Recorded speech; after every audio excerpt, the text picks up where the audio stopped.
Am I the asshole for freezing out my wife after she told people that having sex with me does nothing for her?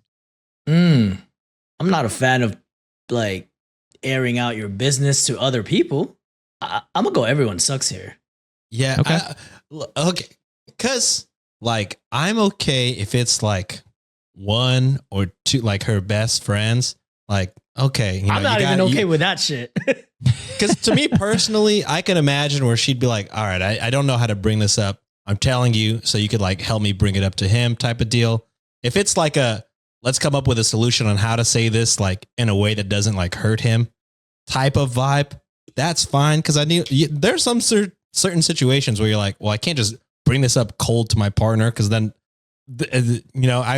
we should bounce ideas off each other. I think that's cool. But if it's like ridicule and just be like, let's fucking chop on my husband, blah, blah, blah. Like, yeah, he can't get me off. You're lucky your husband can't, like some shit like that. That's obviously not okay. But I can see the scenario where hopefully, maybe this is just optimistic Sean coming back now that the rules don't exist. Hopefully, I'm just thinking she's like, okay, like having a bad life, sexual life, instead of posting it on Reddit, I'm going to talk to my best friends and be like, it's not happening for me anymore. How can I talk about it? At least that's what I'm hoping for. You know what I'm saying?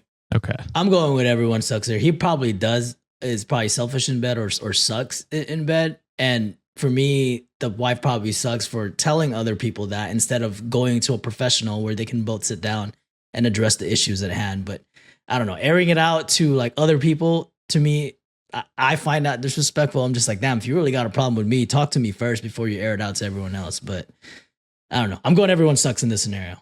All right. So for context, and there's a lot of math involved here. We, 56 male and 47 female, have been together for 26 years, married for over 20 years with one child. Do the math one more time. 40 what?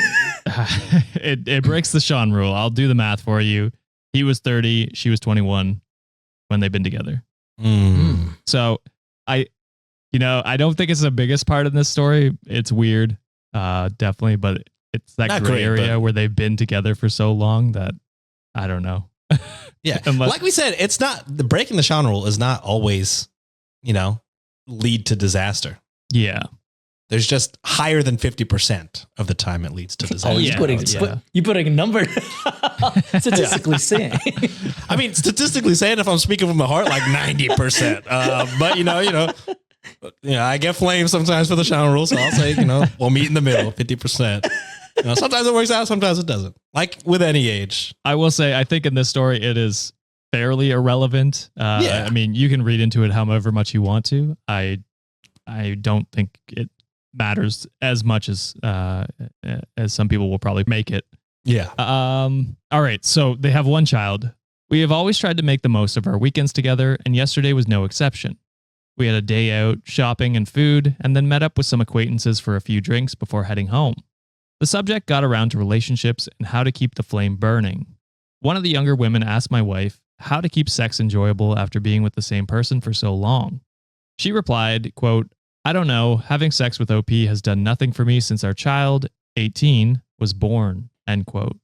There was an awkward silence and people started making excuses to leave. Traveling home, mostly in silence, I asked her if she thought it was appropriate comment and that I wanted her to apologize. As per usual, she doubled down and blamed me for being too sensitive. Since then, there has been no communication. So am I the asshole for getting too upset? Hell nah. That's fucked up. Optimistic me was very wrong. Not a couple of close friends. And unfortunately, it just in front of an open forum. Jesus wild Christ. to fucking just drop that bit of information. Like, yeah, because truly, even if he is like, not performing in bed, like whether it's she ain't gonna say nothing about it. Yeah, like, being selfish. Yeah, you have a conversation in private about that. You don't just in front of acquaintances drop that in the open. Holding that shit forever. Yeah, and then when your partner comes to you and is just like, "Hey, that," well, she doesn't come apparently. Jesus Christ. When your partner is like, "Hey, that bothered me," and I'd like you to apologize. just goes, "You're too sensitive. Fuck you." Basically, it's like just like story number 1. If somebody is coming up to you for something, how they feel about the relationship, fucking hear them out. Don't just shut them down. Yeah, take them seriously. Talk to them.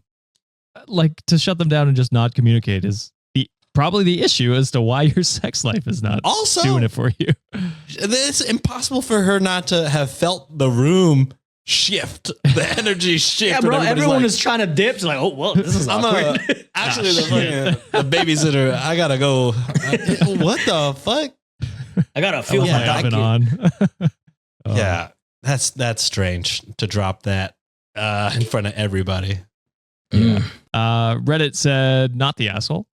Good. And Afarius15 said, "It's one thing to have an honest private discussion. It is what it is. It's another thing to drop that on your spouse in front of other people." Yep.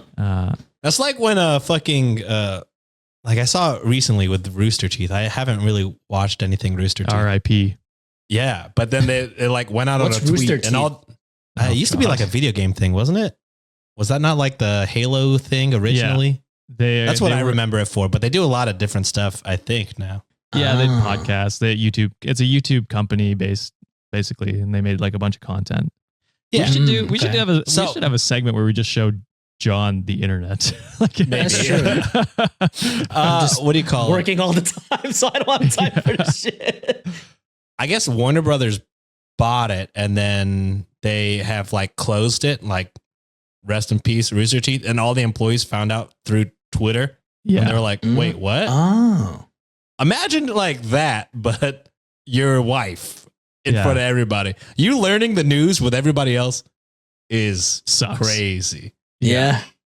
Yeah, it's like when Twitter or whatever was laying off a bunch of people and they were finding out through like tweets and Through Twitter. It's Yeah. like, oh, that sucks. That's bad. Yeah. Communicate. Talk to people. Absolutely. Yeah. And give feedback. I I'm very big when it comes to like this is my HR side showing, but like Juliet and I always do feedback for each other in our relationship. Like just like, hey, what can we do to be better? Like how can I support you a little better? It's my rubric. Like, you know, like we have performance reviews for each other type of shit. So, you know, I've seen that. Raise discussions. Stellar all the time. Stellar. I know I got a lot of shit to work on, but like her always stellar. Shout out to my babe. What's up, girl? I know you listening. Love you. That's the only reason he said that. A TV show or a TikTok with like a couple. I forget. There's just so much content being consumed, unfortunately. But a couple was like, actually, I'm pretty sure it's a TV show, but they were like, yeah, we do like an inventory every year. We talk about what we liked about the year, what we didn't like about the year. And then we decide if we still want to like be married or not at the end of the year. And they like take a trip and then talk about how the year went and stuff like that. I feel like that's valid. You should. It's kind of like similar, like me and Nancy have like finance talks like every month or every other month, just to like see where we're at with things like that. And as uncomfortable as it can be sometimes, we're like, damn, I fucking spent like 60% of my paycheck on fucking food. That's crazy. Yeah. But like, you know, it has to be done. Like since we started doing that, my credit score has jumped dramatically. Hell yeah. 800 gang now, baby. Let's go. Nope, not even fucking close. But it's gotten a lot better. If that tells you how bad it was.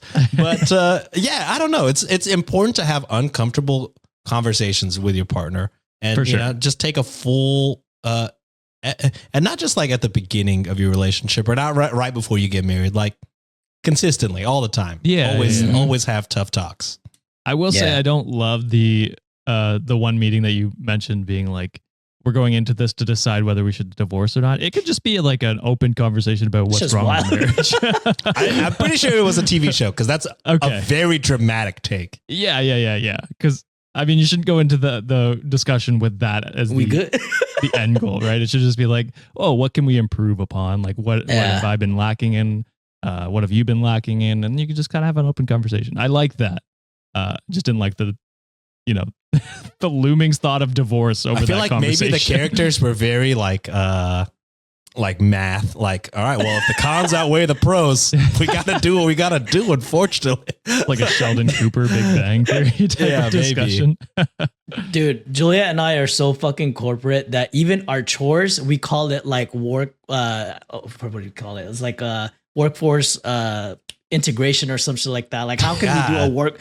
Well, how can we do like a workflow so then like all our shit makes sense. So hey, if you do a certain task and this is her coding side filling in and she's like, okay, this is the syntax of, I don't know the fucking word she uses, it's like high level shit. She's like, hey, if this is the rule, then this is gonna be automatically that, and it's just like a workflow, and it's just like, okay, you get that, I pick that up and all that shit, and it just works. That's just how our brain functions. Yeah. Coders are efficient, if anything. That's insane how much you love that, but hate corporate America. It truly shows, like, you know, it's work is worth it when the end goal is like fucking amazing. When the end goal is making millionaires richer, fucking work sucks. When it comes to making your wife happier, you'll do anything. You know what I mean? Yeah, exactly. Yeah, it's crazy how much just the shift of the goal makes the work itself. It's crazy. Completely different. We give each other PowerPoint presentations all the time when it comes to dude, it's wild. Like the way we function is so fucking weird. We both hate work, but we apply a lot of work stuff into our daily life. It makes sense though. I'm with you. It makes sense to us for sure. Yeah. Get therapy.